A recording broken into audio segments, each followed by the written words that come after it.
Here's a peek at what guests had to say after the show. We're on the internet. Representative Ellison, would you be willing to support congressional term limits, even though it would shorten your career? I will support congressional term limits if lobbyists agree to do congressional term limits, if journalists do, if the staff... How do lobbyists have limits? Well, they don't. See, that's the point. I mean, when people talk about term limits So that's for a way members of of saying Congress... never. Well, look. Right. I'm up every 2 years. People can send me home whenever they feel like it. But term limits basically stop the public from being able to control the one person who they have the right to vote for. I mean, people have to leave. I don't believe in term limits. What I do believe it is stopping this gerrymandering. Oh, I believe in that too. I agree. I mean, that's just ridiculous. It's just ridiculous that, you know, the old saying, I mean, I'm not the first one to say it, but, you know, it's like the districts pick the voters instead of the voters picking the congressperson. We need a national, bipartisan or nonpartisan districting. But that's not going to Yeah, but happen, there's no is it? public Well, we got to debate fight about it. for it. Well, You that's know, what's so there's a lot of things that we thought we could never get, but we got them. So let's fight for it. You do have Right. term limits. You have the natural life expectancy of people. Tell that to John Dingell. I'd actually go the opposite direction. What do you think about making terms longer? I mean, these guys have to run every 2 years. The constant That's pressure to raise right. money. Give them maybe much- 4 years in the House, 8 years in the Senate. I think that would actually be better. It would give them a chance to do good policy. what Switch has- running for Congress all the time. That has a lot of merit, but I tell you what if we just said you cannot donate more than $100? That would be Nobody. good too. Done. What if we made, you know, what if we banned election advertising as we do in Britain? Yeah. None at all. Absolutely, I'd be all for So that. why isn't there any debate over gerrymandering? Because exactly, wordplay, it's called redistricting. Right. But there's no consciousness whatsoever in the Right. country that this is an appalling kind of disease. Oh, there's a lot of consciousness that it's appalling. Right. The problem is we just have got to do something about it. And that means, see, we have a state by state system. We don't have an election. We have 50 different elections. Yeah. And so that system is messed up. Me and a guy named Mark Pocan have a constitutional amendment to guarantee the right to vote. Is he a congressman? He is, and he's from Well, Wisconsin. maybe it's just a guy. No. Me and a guy. Like, what can he do? He's a good guy. Where's he from?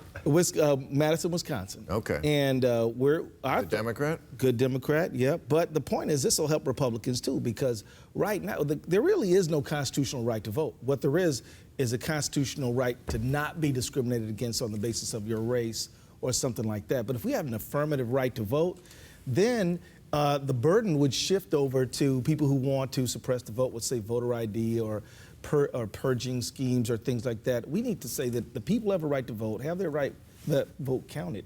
I think that would make a lot of difference. But, I mean, he raised the point about raising money. Yeah. I mean, we're doing our show. We're going to take our show to Washington in September. Okay. I've been there before doing our shows. If you talk to people in Congress and ask them, you know, what is the worst part of your job? They will all say the same thing. Sucks. Pretending not to be gay. But after that... But right after that, they will say raising money.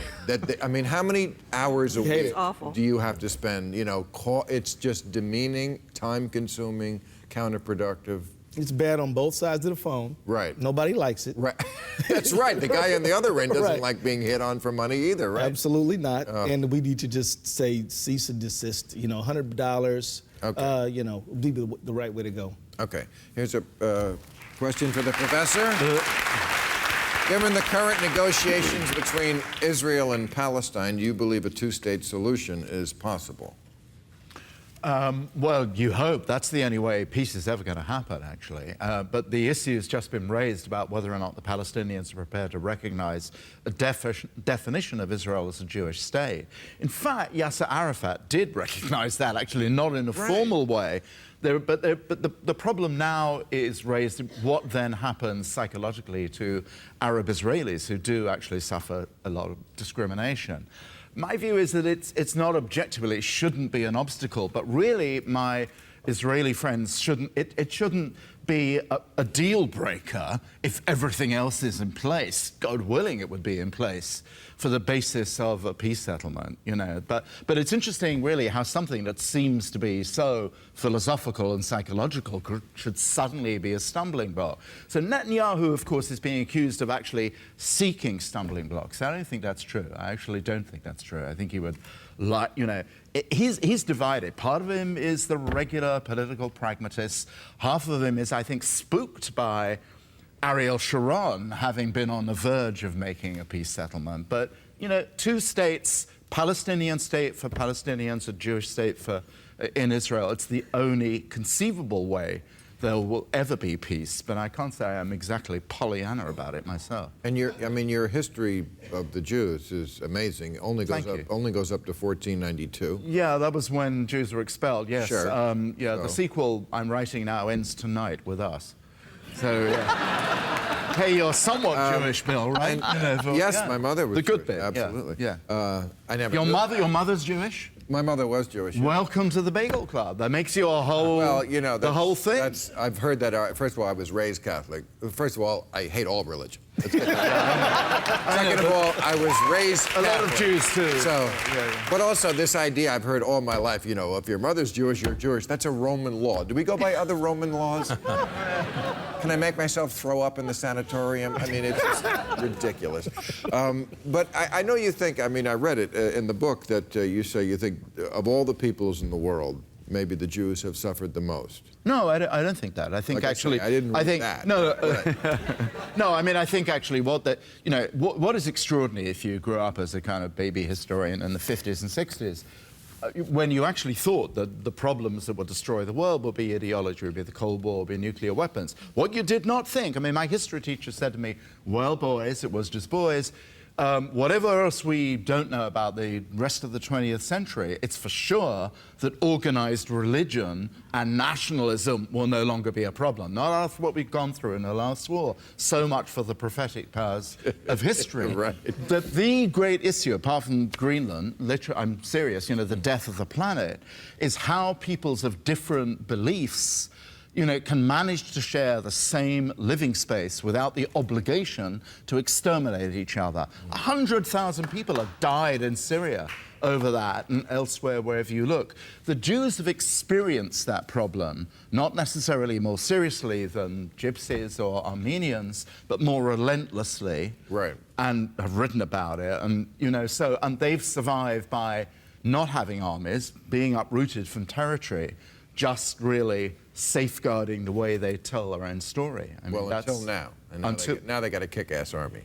Yeah. which they ain't giving up. And I'm no, they ain't giving up. That's true. Okay, Sheila, how many bankers and top executives are you personally aware of that evaded jail time by paying fines with other people's (parentheses) sharavholders' money?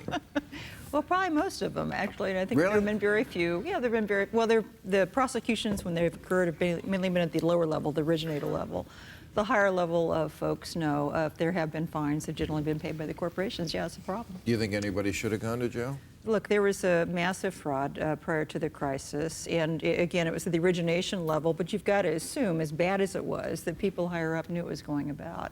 Whether it was criminal or whether there should be more civil prosecutions, I personally think that just going after people's personal pocketbook, you know, some of these Wall Street guys taking their money is worse than sending them to jail. So, you know, maybe that's what you should be the strategy. But no, there hasn't been enough, and it's bad because it doesn't change behavior. People, you know, Right. there's a lot of concern about. Why is taking their money worse than sending them to jail? Well, I was joking, but maybe not, because I think money is very, very important to them. Okay, what do you have next, Earl? Who are you working on? Who's going to be facing your crazy camera next time? Maybe you. Maybe. Your lips to God's ears. Thank you very much, everybody. We will see you next week. Real Time with Bill Maher. Ask Bill and his guests your questions right after the show at HBO.com or on Twitter.